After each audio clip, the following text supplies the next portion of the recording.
What I want you to take away from page 2 is this. Are you ready? All styles are equal. There's not a bad style. If you're an S, that's not bad. If you're a C, that's not bad. If you're a D, that's not bad. Each of the styles is good. And if I were putting together a team, I would want some of each of those on my team. The whole point of this is not for you to label yourself or walk around saying, I'm a D, I'm bad, or I'm a B, or I'm an I, or I'm a C. That's not the point. The point is that it helps us understand. Remember the Johari window. It gives us insight into ourselves. And it also helps us understand the people around us, which enables us to build more effective relationships. So the last group are my C's. These are conscientious, and they're back in that corner back there. C's need to be right. My wife is the daughter of an engineer and a mathematician, so she has a lot of the qualities of a C, and she needs to be right. And this is what I mean by she needs to be right. When we got married, she started balancing our bank account. And so once a month she goes through and does the accounting, and every now and then she'll be working on the bank account on a Saturday and she'll go, oh no! And I'll say, what's wrong? And she'll say, the account's out of balance. And I'm thinking billions and billions of dollars. And I'll say, well, how much is it out of balance by? And she'll say, a penny. And I'll say, well, let me fix that. Isn't that the way it works? For her, until it balances to the penny, it makes her crazy. That's what I mean by C's need to feel right. It's not like they go around telling everybody else that they're wrong, but for them, they have to have their facts all lined out. And until they do, they feel really uncomfortable. They don't feel good about themselves. They love to have lots of details. They love feeling competent. They want to feel respect. So if you have a C that works for you, that reports to you, and you have to give them feedback, be very careful that you don't come across like you're humiliating them or embarrassing them. We would not do that intentionally, but be careful the wording you use. Because if they feel like you're getting onto them, if they feel like you're embarrassing them, if they feel like you don't think they know what they're doing, they will shut down. The question they ask is, how do you intend to do that?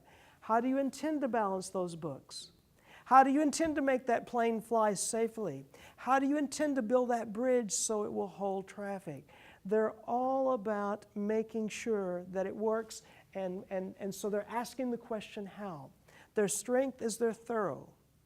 If you have a C on your team, and you give them a report, if you ask them to create a report, tell them how many pages you want. Because if you don't tell them, if you're thinking 3 pages, they might come up with 25 pages because they're very thorough in their approach.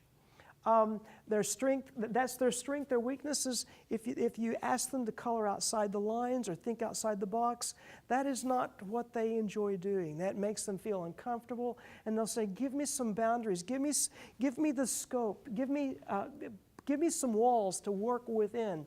And that's where they do their best work. They make an effort to be accurate. If you're communicating with them by email or in person, give them lots of details. They want the details. Let them save face. If they're wrong, don't challenge them in front of the team. Take them aside and challenge them in private. If you're trying to get them on board with a project, emphasize the evidence and the service record of that project. Avoid being vague. They like lots of details. Now, my wife has these qualities, and when she has a dream, and she gets up the next morning, she says, I have a dream last night. I know that it's going to be about 20 minutes because she'll go into extreme details about the dreams. I'm always saying, get to the punchline, tell me the cliff notes, tell me what happens, and then go back and tell me the details. But she likes lots of details. Avoid being vague with them. Their decision-making process is unhurried and thoughtful. If you're working with a C and you give them a project and say, this project is due in 3 weeks, don't knock on their door in a week and a half and say, how's that project coming along? They'll say, you said 3 weeks, it'll be done in 3 weeks, and don't bother me till then. They don't like to be rushed. They're not procrastinating. In their world, if you have 3 weeks to do a project, cutting that time interval into 1.5 weeks, it goes against the rules of the universe for them. And then finally, remember their process. My father-in-law, the engineer, when he would play cards, he would say, now make a little fan, make a little fan. And we couldn't play cards until we'd gone through the process of getting our cards lined up just right. And if you have conflict with a C, often it's because not for them getting there is important, but how you get there is just as important.